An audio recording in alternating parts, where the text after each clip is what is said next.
रास्ते से होता हुआ अपनी साइकिल से घर जा रहा था। अरे आज तो बड़ी देर हो गई, ये शमशान भी आ गया।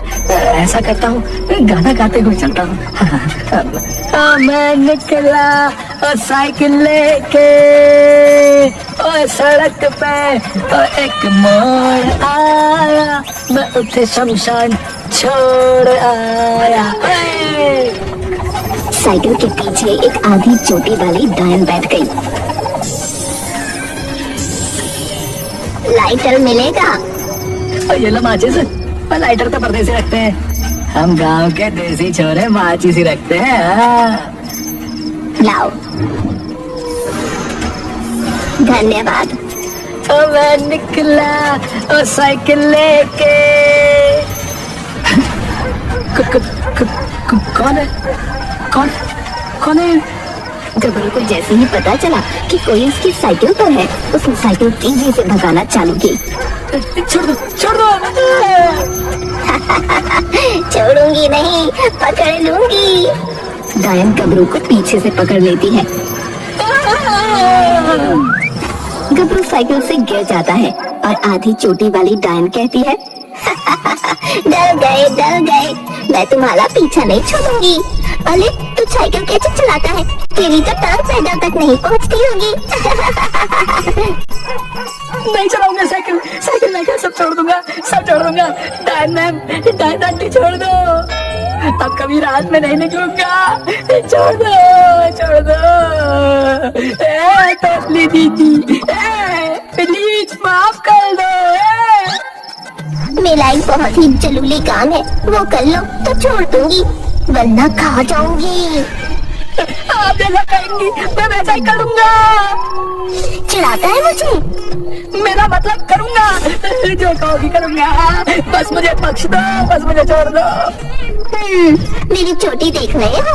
ये तुम्हारे गांव के पंडित ने काट ली है, मुझे मेरी चोटी वापस चाहिए। पर मेरा मतलब पर आपकी छोटी उन्होंने कैसे काटी? बताती हूँ, ध्यान से सुनना। अरे दादा, आज तो बहुत ही ठंड है। अरे हुआ तो आज जल रही है और कौनो बैठा भी है। चलो वहीं बैठा जाए सवेर हुए तक। पंडित रात में डायन को पहचान नहीं पाता और चिता के पास जाकर बोलता है, हम यहाँ बैठ जाए। आओ बैठो और गर्मी लो चिता की। अरे ये तो चिता है, पर कौनो बात नहीं, बस गर्मी तो लेनी है। हाँ बैठ गए।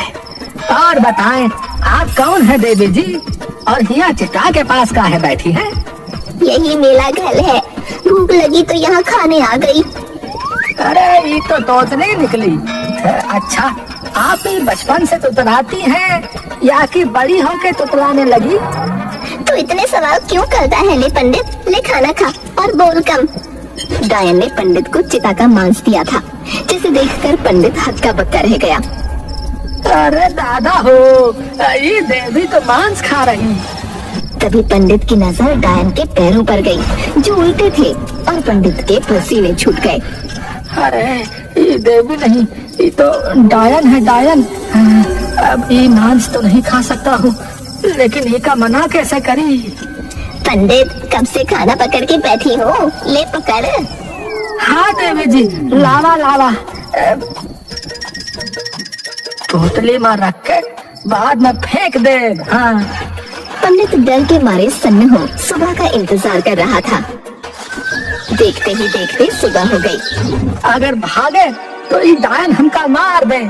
ऐसा करत हूँ कि इकर चोटी काट देता हूँ, फिर हमार कुछ नहीं कर पाएगी। हाँ। पंडित ने बिना देर किए डायन की चोटी काट दी और वहाँ से भागने लगा, और डायन ने पंडित को दौड़ाया। पंडित, कहाँ भाग रहा है? पंडित, मेरी चोटी दे दे। पंडित, तूने ये अच्छा नहीं किया। अब ये चोटी मतलब तुम्हार की जान हमरे हाथ में है। अब तो हमार कुछ नहीं बिगाड़ सकती। वहीं रुक जा डायन, वरना तेरी चोटी कुचल दूंगा। मुसीबत में गधे को भी बाप बनाना पड़ता है। हाँ रुक गई, लेकिन मेरी चोटी दे दे पंडित। नहीं दे। हाँ, हम पागल दिखत है का तुमका? पंडित, तुझे तो ढूंढ के मारूंगी। जुबान लड़ावत हो हमसे। अब तुम नाचो, नहीं तो तुम्हारी चोटी जला देंगे, बता रहे। रुक जा, नाचती हूँ। डायन फिर असल में पंडित के इशारों पर नाचने लगी। वाह, पहली बार डायन को नाच कर देखा है। बड़ा ही आनंद का माहौल है। अब और क्या कराए तुमसे? बस अब कुछ और नहीं पंडित, इतना बहुत है, और बेइज्जती नहीं। ऐसा करो कि अब तुम एक टांग पे खड़ी हो जाओ और हाथ ऊपर करके जोड़ दो, वरना जान से हाथ धोए लोगी। करती हूँ, बस चोटी वापस दे देना। डायन एक टांग पर खड़ी हो जाती है। वाह भाई वाह, बड़ा आनंद आ रहा है हमका। ससुरा जंगल में आज बढ़िया चीज हाथ लग गई है। बहुत आनंद आया ना? अब चोटी दे दे पंडित। नहीं दे, और अब तुम गांव में पैर नहीं रखोगी, वरना तुम्हारी चोटी भस्म हो जाएगी। पंडित डायन को एक टांग पर खड़ा छोड़ वहाँ से निकल पड़ा। पंडित तूने ये अच्छा नहीं किया, तेरा भी दिन आएगा। तो ऐसी घटना हुई और वो पंडित मेरी चोटी लेके भाग गया। मैंने उसे खाने दिया और उसने मेरी चोटी काट ली। जिस चिता पे खाया उसी पे पानी छिड़क दिया। ये तो बहुत बुरा हुआ, पर आप उनका गुस्सा मुझ पे न उतारे। मैं आपको अभी उनका पता देता हूँ, आप उनसे खुद निपट लेना। बस मुझे छोड़ दो डायन दीदी। अगर मैं कुछ कर पाती तो अब तक कर लेती ना। मुझे तुम्हारा चलील चाहिए और ये चलील लेकर मैं उसके घर जाऊंगी। चल अभी चलील मुझे दे दे, साइकिल वाले। ये शरीर मुझे लौटा देना जब तुम्हें तुम्हारी चोटी मिल जाए। अच्छा। दाए दाए शलीलाए बस स्वाहा। डायन ने गबरू का शरीर हड़प लिया। अगले दिन वो सीधे उस पंडित के घर गई, काम मांगने के बहाने। कोई है भाई, कोई है? हाँ आओ आओ, दरवाजा खुला है। पंडित जी मुझे काम चाहिए था। कल मेरी साइकिल चोरी हो गई। अच्छा, ये तो बड़े दुख की बात है, पर हमरे पास कौनो काम नहीं है। तभी पंडित की पत्नी कामिनी आकर बोली, अरे काम काहे नहीं है, बहुत ही काम है। चक्की तो हम पीसते हैं ना, आप थोड़े ही। गबरू तू हमारे साथ चक्की पिसाया कर। अच्छा ठीक ठीक, गबरू रोज चक्की पिसाए देना और पैसे मुझसे ले लेना। अच्छा जी पंडित जी, मैं बहुत ही मन लगा के काम करूंगी। मेरा मतलब करूंगा। ये तुम्हारे जबान का है बार बार लड़खड़ा रही है रे। कामिनी ध्यान रखना, घर में कोई गड़बड़ ना हो। अब जाइए, हमें ना सिखाइए। हाँ जा रहे भाई, जा रहे। गबरू बड़ी तेजी से चक्की पीसने लगा। ये देखकर कामिनी ने कहा, वाह क्या चक्की पीसा तू तुम गबरू, बहुत ही बढ़िया। रुको और गेहूं लेके आई। जी। अब तो ये चली गई, पूरा घर छान मारती हूँ, कहीं ना कहीं तो छुपाया होगा चोटी इस पंडित ने। कुछ ही देर में डायन घर छान मारती है, पर उसे कहीं भी चोटी नहीं मिलती। तब तक कामिनी आ जाती है और डायन फिर से काम पर लग जाती है। ये लो दूसरा बोरिया, तुमको लगा था महीने भर का काम हफ्ते भर में निपटा दोगे गबरू? जी बस भगवान की कृपा है, थोड़ा अधिक बल है। कोई बात नहीं, आज काम कर लेती हूँ और कल आके ढूंढ लूंगी। पंडित घर आता है और देखता है कि 2 बोरी गेहूं पिस चुके हैं और गबरू घर जा चुका है। अरे कामिनी, इतना गेहूं कैसे पीस उठा? अरे गबरू का कमाल है, बहुत ही मेहनती है, मानो राक्षस इतना बल है हुआ। अच्छा, पर तुमका बोले हैं हम कि कोई भी गेहूं की बोरी को हाथ न लगाए। हाँ भाई, तुम हर बोरी कोई नहीं छुआ।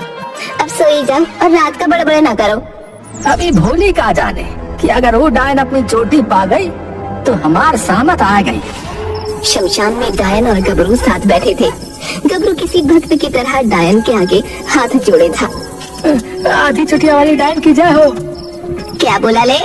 अरे माफी डायन देवी, माफी।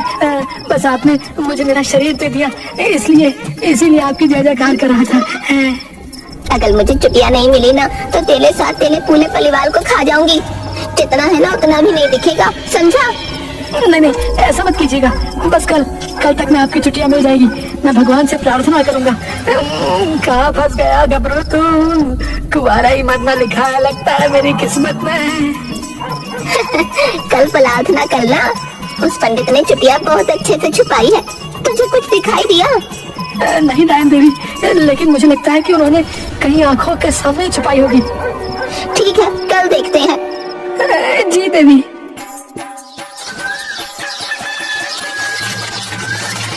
एक हफ्ता बीत गया और डायन को उसकी चुटिया न मिली। उसका क्रोध बहुत बढ़ गया। आज फिर वो चुटिया ढूंढने पहुंची और चक्की पीस रही थी। आप जाके दूसरी बोरियां ले आओ। आज बहुत थक गई हूँ। तुम ऐसा करो गबरू, आज तुम ले आओ। आधी गेहूं की बोरियां रखी होंगी, बाकी सब तो तुम पीस दे हो। ये बुढ़िया मुझे चुटिया ढूंढने नहीं देगी।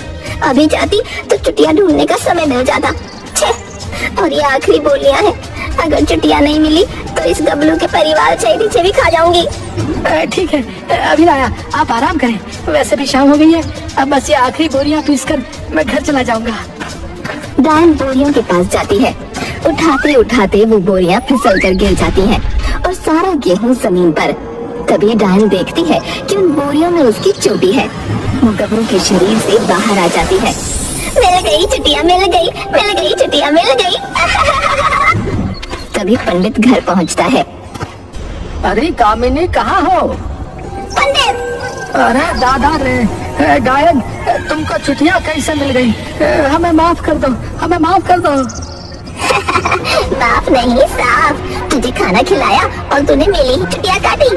इन्हीं हाथों से काटी ना चुटिया, और इन्हीं पैरों से भागा था ना काट के। अब ले देख मेला के हेल। डायन तेजी में पंडित की तरफ बढ़ी और पंडित के हाथ पैर मोड़ दिए और पंडित धराशायी। आवाज सुनकर कामिनी और गबरू दौड़े आए। हमारी मैया जी का होगा डायन। हमें छोड़ दीजिए, हमें छोड़ दीजिए डायन देवी। ये घर मैं जला दूंगी, तभी मेली बदले की ज्वाला शांत होगी। ये जो कह रही है घर जला देगी, उठिए। अरे पगली, कैसे उठूं? भागो। घर जलम धग धगम भट्ट स्वाहा।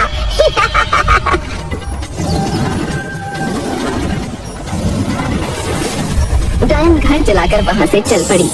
ये जो घर जल रहा है, बचाइए। अरे हाथ पैर टूटे हैं, हम कैसे तुमको समझाई? मैं आपको उठाता हूँ। तीनों घर से बाहर निकलते हैं। पंडित जी, अब कोई डायन की चुटिया मत काटना, तुम्हारे चक्कर में मेरी वाट लग गई। कभी नहीं भैया, अब तो हम अपना बाल भी ना कटवाओ और ना कभी किसी डायन से खेल में नाच करवा रहा। अरे भैया, हमारी मत नहीं मारी है, अब तो हम खुद नाच नहीं सकते। ये जी सारा गेहूं जल गया। हे भगवान, उठा लो, हमका नहीं, हमारी मेहरारू को। यहाँ बड़ी मुश्किल से जान बची है। एक गेहूं और घर की पड़ी है।